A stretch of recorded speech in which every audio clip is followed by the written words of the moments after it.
Hello, this is my presentation for the honors project, and my topic is predicting anxiety levels. So, why this topic? When brainstorming ideas for topics that I could research and find data sets on, anxiety was one of them because I've always been interested in how the brain works, mental health, and anxiety specifically. My interest in anxiety really peaked in my senior year of high school after taking a psychology class, and so much so that I thought that I would major in it in college. Didn't.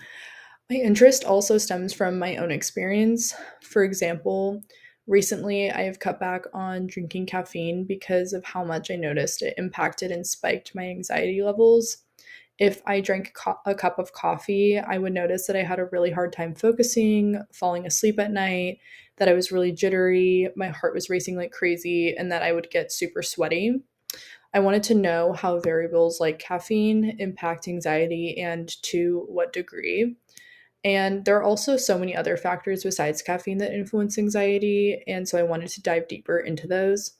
These factors are different from person to person, so being able to include a variety of factors to give a better picture of in what ways they affect and influence each other was really interesting to me.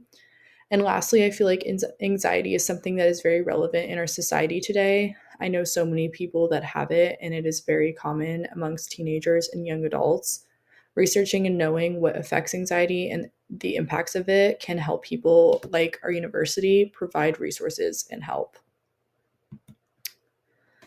Here's an outline of my process in finding the data and running the regression. My first steps was to look for data sets that contained multiple variables with relevant, interesting, and varied data.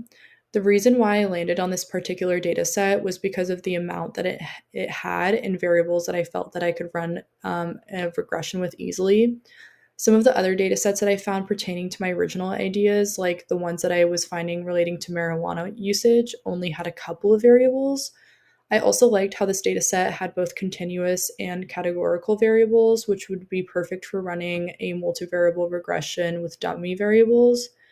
Once I picked this data set, I had to narrow down the choices of what variables I used. I chose to omit the occupation variable since I felt like it wasn't really relevant to this project, and there were so many other options, so it couldn't really be easily made into a dummy variable.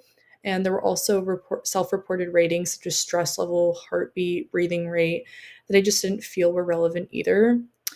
And then next, I ran the regression in Excel. One adjustment I had to make was making the gender variable have two dummies, female and other, making male the base case. I did this because I wanted to see the differences for each group, and I felt like that it couldn't really they couldn't really be seen with male and other combined as the base case. After running the regression, I came across three interesting findings. The first was that gender was not a significant variable. I have always assumed that gender is extremely impactful to anxiety, but I also feel like this makes sense because you cannot determine someone's anxiety or the existence of it based off of gender alone. There are people from all genders who have anxiety and at different levels too, so it makes sense that those other factors that we look at have more of an impact. But still, it was really surprising to me. Secondly, it was surprising that on the average, as age increases, anxiety decreases. I didn't really have any preconceived thoughts about this, as I feel like this makes sense with anxiety being so prevalent in teenagers and young adults. But I also felt like people in the 40s to 50s age group would have high levels of anxiety due to work and such. But again, I feel like this makes sense. Especially after visualizing this in Tableau, as I will show in just a moment, I saw that anxiety actually increases slightly from age group to age group until the 36 to 45 age group range, and then drops back off as people get older, which is also interesting to look at.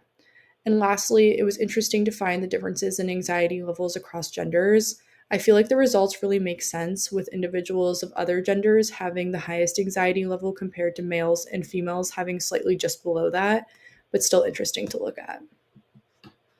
And now I am going to transition over to Tableau to show how to work with the visualization. Okay, now I've shifted over to Tableau and I'm going to show how to work with the visuals. So I created a story, as you can see in this kind of visual. And the first slide is this predicted anxiety level slide, which I used parameters to make it like very interactive. So I put all of the variables in as different parameters, and you can adjust it based off of what you want to see. So I'll do kind of like a practice one here. So I'm going to do someone who's 35 years old, who's female, and sleeps 8 hours, consumes, let's say, 10 drinks a week, has family history of anxiety, gets 5 hours of physical activity per week, has a diet quality of 5 out of 10, takes medication, has a caffeine intake of 200 milligrams per day, smokes, and has a recent major life event. And as you can see, the predicted anxiety level updated to 2.912 out of 10. I created a calculated field for the predicted anxiety level and for the color that's attributed to it.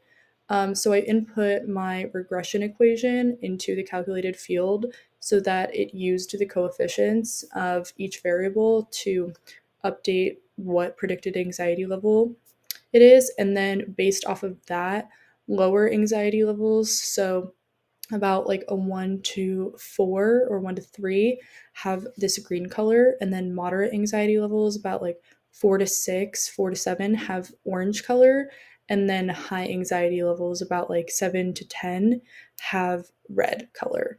So that was really cool to be able to work with in Tableau. And then I also included bar graphs for each variable against anxiety. So for this is age versus anxiety, and I created bins for these for a lot of the bar graph visuals. So I created like an 18 to 25 age group bin, 26 to through 35. This was the bar graph that really surprised me, seeing that it anxiety levels increased as it went up to the 36 to 45 age group, and then dipped back down with the 55 plus being the lowest. So we have sleep hours versus anxiety, and you can just kind of like hover over and see. But we have physical activity versus anxiety. Same thing. This one was kind of surprising to me to see that the anxiety levels dipped back up when it was 10 plus hours of physical activity per week.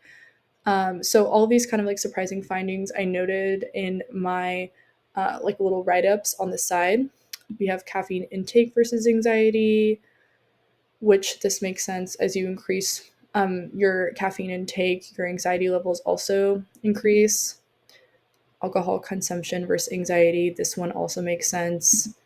Diet quality versus anxiety, this one makes sense as your diet increases, like your quality of it, then your anxiety levels also decrease.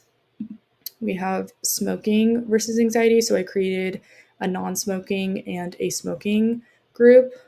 Then we have family history of anxiety versus anxiety. Again, this one makes sense. If you take medication or not. And then we also have recent major life event versus anxiety. And then we have gender versus anxiety, which this one I probably could have visualized a little bit better just because the other group is significantly like it looks very skewed, but that's just because all of the like the numbers are very close together. And so yeah,